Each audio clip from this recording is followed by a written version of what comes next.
crystal clear waters, stunning landscapes, and unique ecosystems come together to create the most breathtaking natural springs on the planet. Today, I'm counting down 15 of the most astonishing natural springs. Starting with number 15, Terme di Saturnium. Tuscany. It's known for its rolling hills, great views, and fantastic wines. But what it doesn't get enough credit for are its incredible natural springs. It's located near the village of Saturnia. The Terme di Saturnia is a geothermal spring that flows over a terraced waterfall. It's been used ever since the time of the ancient Romans, and at a temperature of about 37 degrees Celsius, it's the perfect substitute for a hot tub. Number 14, Frying Pan Lake. Of all the hot springs on the planet, the one that holds the #1 spot for being the largest is Frying Pan Lake, located on New Zealand's Northern Island. It comes in at Tambo Machai is a close second. Located high up in the Andes, speculation persists as to whether it served as a ceremonial site, an Incan spa, or a military outpost, or a mix of all three. However, what is clear is that the whole thing is built over a natural spring, which continuously feeds a series of small aqueducts, canals, and waterfalls built into the terraces. This in turn has given it the nickname, the Bath of the Inca, and on my end, I think it's a pretty cool use of a natural spring. Number 12, the Boiling Lake. With no international airport to speak of, the island nation of Dominica is one of the least visited places on the planet. However, if you decide to make the trip, you can enjoy an incredible natural spring known as Boiling Lake. A World Heritage Site, it can reach a temperature of up to 92 degrees Celsius thanks to its direct line to the molten subsurface of the Earth, with vents pumping scalding steam and gases into the water. And while no swimming, truly world-class. Located in the south of the country near to the border with Greece, the Benja thermal baths are born from the geothermal waters near Permet, Albania. From there, heated water flows down the river. This water is not only comfortable, but reportedly has healing properties. So therefore, as long as you can stand the smell of sulfur, Benja is a great place to go for a plunge. Number 10, the Ma'in Hot Springs. While not quite as famous as the nearby Dead Sea, Ma'in Hot Springs is a go-to spot for receiving healing effects of mineral water. It's located about 74 kilometers south of Jordan's capital city of Amman. The area contains a grand total of 63 springs.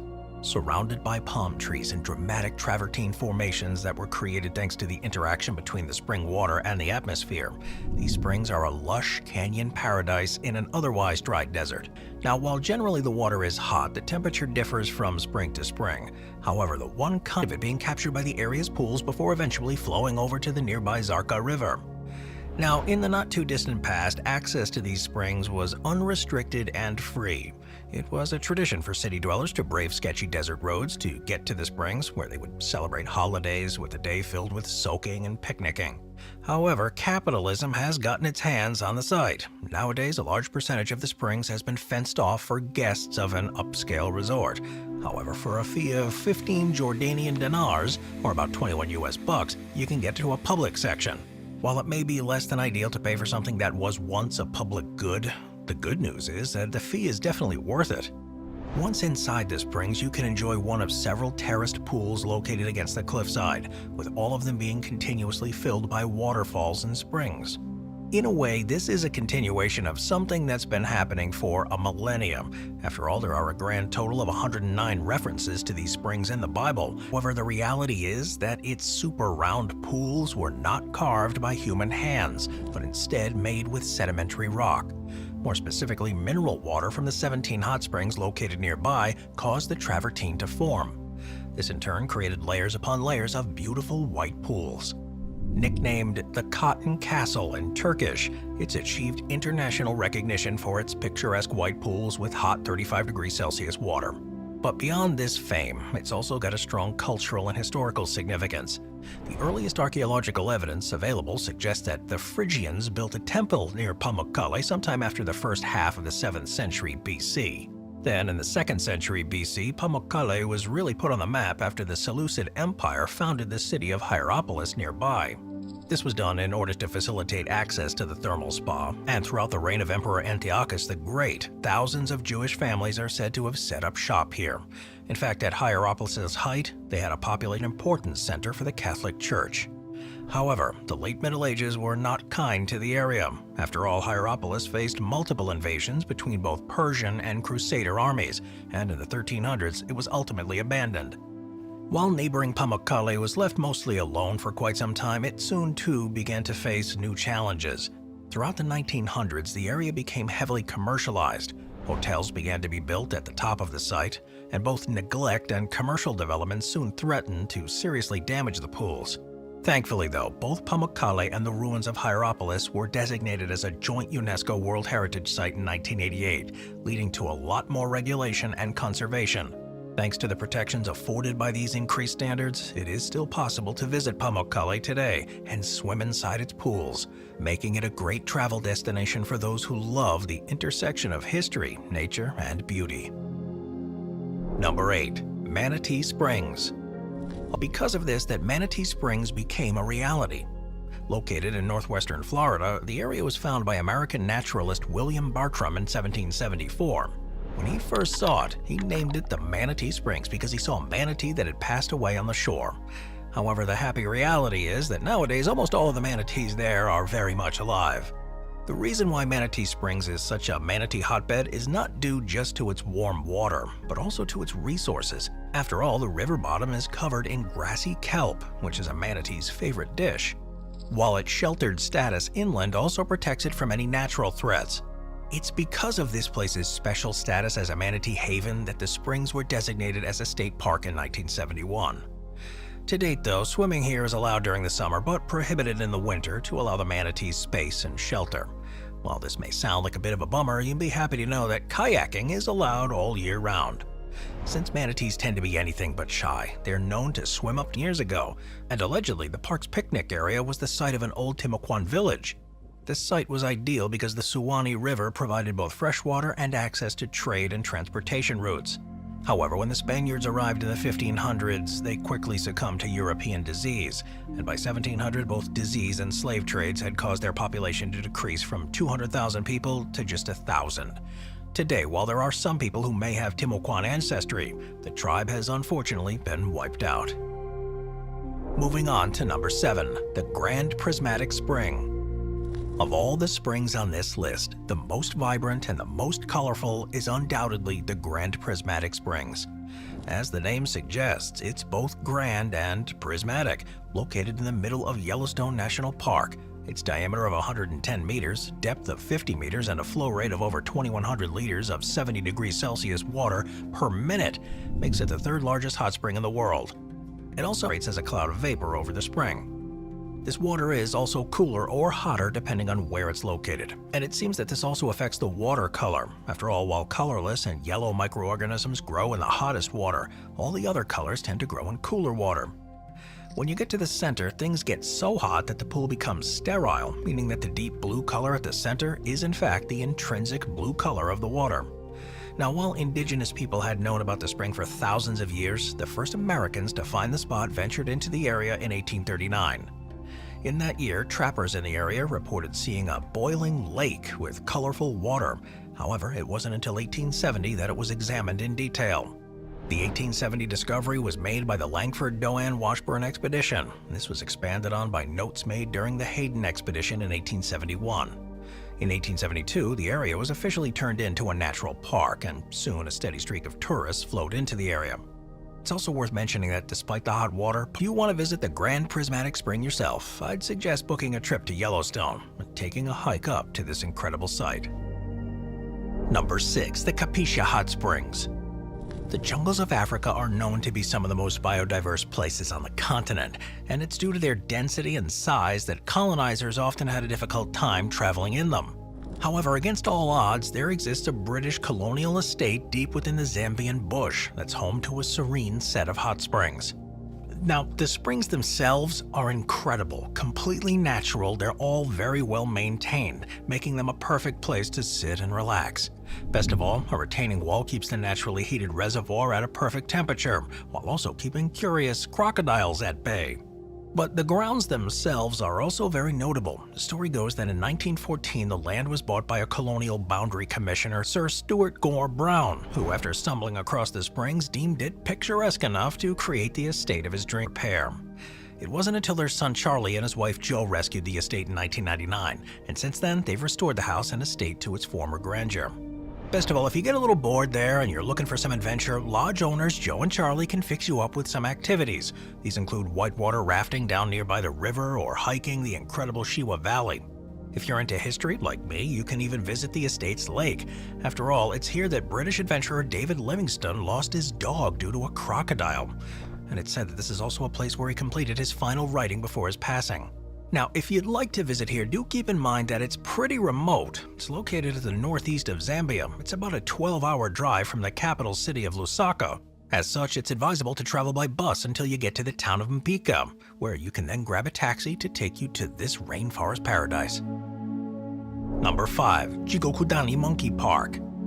If you've been on the internet for long enough, chances are you've seen pictures of those snow-covered monkeys bathing at human primates.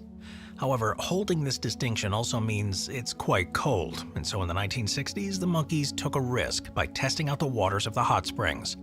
Soon, they were spending much of the wintertime in the pools, doing everything from making, throwing, and eating snowballs to swimming around in the hot water. Soon, park attendants began feeding the monkeys at the springs, causing them to stay there year-round. And while these springs don't completely delay their monkeying around, after all they return to the security of the jungle in the evening, the monkey park is one of the only places in the world where you can consistently see monkeys at a hot spring.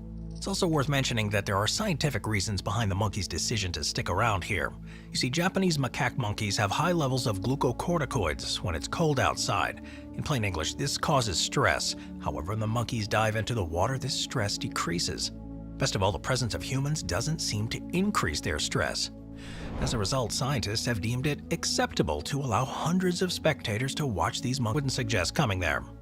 And it's also worth noting that the timing is really important. You see, the monkeys are fed during the morning, bathe in the hot springs after, and then head off into the night to sleep. This means that it's best to visit early to midday to get the view of both the feeding frenzy and the bathing. For the best pictures, it's also wisest to visit in the wintertime. This is when everything's covered in snow and when very Instagrammable photos can be taken. Number 4. Badabi Surt. Due to the current geopolitical situation, it may be hard for those watching to visit Iran. However, if you do manage to make it out there, then the one spot that should be on your itinerary is Badabi Surt. Located in the north of the country, it's a range of stepped, rust-colored travertine terraces that have been created over thousands of years, thanks to the running water of the mineral spring. More specifically, it appears that 2 different mineral hot springs spent thousands of years sending bubbling water down a nearby mountain from more than 1,800 meters above sea level. When the water cooled, it left behind its carbon stunning. However, it is worth noting that the pools themselves are quite different from one another. You see, while one of the hot springs spews salty water that's said to have healing properties that can cure everything from rheumatism to certain skin conditions, the other spring is quite the opposite, spurting a sour sediment full of oxides. While this gives the water a beautiful orange tint, it doesn't do much in terms of human health. However, it's partially because of this that Badabi Surt got its name, as it comes from a combination of the Persian words for gassed water and the old name of the nearest village, which means intensity. In any case, if you want to visit here, just know that getting there is a bit tricky. After all, it's about 95 kilometers from the city of Sari, and the journey there requires driving along isolated roads. It's also somewhat off-limits. After all, there is a 15-meter pool for bathers to swim in, but most of the pools here are places that you can look but not touch. It's also worth mentioning that Badabi Surt is one of the only places of its kind in the world. That's because one of the only places like it, which was the pink and white terrace, have medicinal properties. However, the medicinal properties of the men's water of Kladanj are a bit out there. That's because its waters are supposedly a form of natural Viagra. Now, to give you a bit of a primer, Kladanj is a town in eastern Bosnia. The stories of its famous waters have their origin in the 17th century, when the famous Ottoman traveler and writer Elivia Celebri described Kladanj Springs as the fountain of youth. During the time of the Austro-Hungarian Empire, a hospital for lung diseases was built in the area, and in the 1960s, a small mountain resort was built near the source of the water. Given its location in modern-day Bosnia, it was part of what was then Yugoslavia. As such, vacationers from across the Eastern Bloc would come to the springs to test its efficacy. Apparently, studies conducted in Yugoslavia in the late 1960s show that the water has a positive effect on reducing blood pressure and blood sugar, improving circulation and strengthening vitality, alongside enabling a faster excretion of water and a regeneration of the shaped bottles, more akin to those used for hard liquors. In all likelihood, this was to emphasize its supposed potency, and to aid in its marketing, the water was even sold bundled with folk music records, ensuring that it got out to as wide of an audience as possible. So as you might expect, the water had a mixed commercial record. For a time, it was sold in Western European countries such as Germany, France, and Italy. And in time, Yugoslav officials claimed it had reached 30 countries around the world.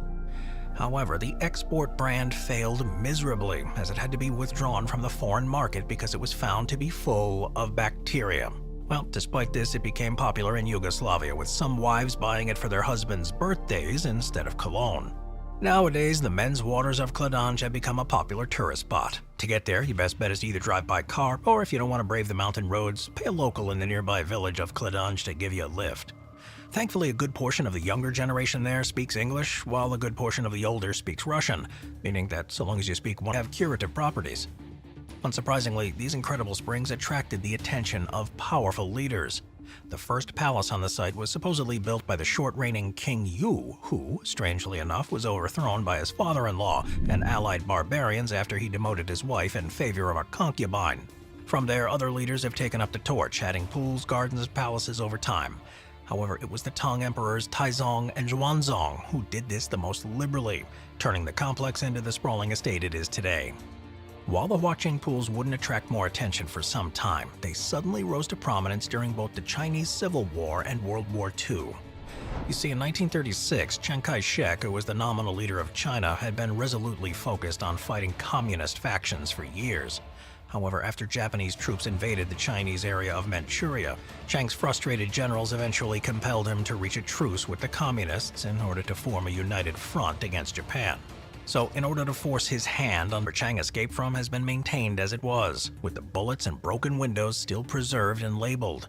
Even the crevice where Chiang was found is marked, and it's possible for visitors to use a chain to climb up to his escape route. So if you want a place to visit that's a hotspot for both history and relaxation, you can't do much better than the scenic Huacheng pools. Number 1. Manitou Springs. When you visit a small town, chances are you look around for scenic lookouts, cute bakeries, or even historic landmarks. But if you go to the town of Manitou Springs in Colorado, you'll be looking for something totally different. That is, you'll be on the lookout for water. Named after Manitou, who in Native American lore is the healing spirit that's the source of the mineral springs. The Manitou Springs is one of many resort towns to have popped up in the early 1900s. The reason is quite simple. This area is, rather incredibly, home to 8 distinct natural mineral springs. Each is public and easy to access. In fact, the distance between all of them comes in at a relatively reasonable downtown Springs and has a very strong but not unpleasant mineral taste. It's also got a relatively high sulfur content and, before the advent of modern medicine, was highly recommended by physicians for its curative properties. Navajo Spring is located on the back wall of a candy shop, yet despite its location, its water is far from sweet. Rather, it has a salty, bubbly taste, although it's the second lightest after the 7-Minute Spring. It also has the most historic importance, as once it supplied a large bathhouse and a bottling plant. Wheeler Spring, too, is also quite salty. Located far from the center of town, it's named after Jerome B. Wheeler, who built the town's mineral water bottling plant and clock. Cheyenne Spring may just be the most ornate, featuring a tall bronze sculpture situated next to a round building which houses the actual spring. It does have a strong mineral taste, however it's slightly less intense than the waters in the Shoshone Spring. Its other claim to fame is its origins. Not only is it completely natural, but its waters are also believed to have come from limestone aquifers that are about 1. It is the most difficult to locate unless you know exactly what you're looking for, making it a real treat to discover. And last but not least, Iron Spring is the odd one out of the bunch. Located far from the others, its claim to fame is its high iron content. As such, it would often be part of the daily health regime for 19th century health seekers. If a tour around these springs sounds interesting to you, I'd suggest giving this resort town a look. However, if you don't plan on staying overnight, get there early, as parking here is limited. Thanks for watching, everyone. I'll see you next time.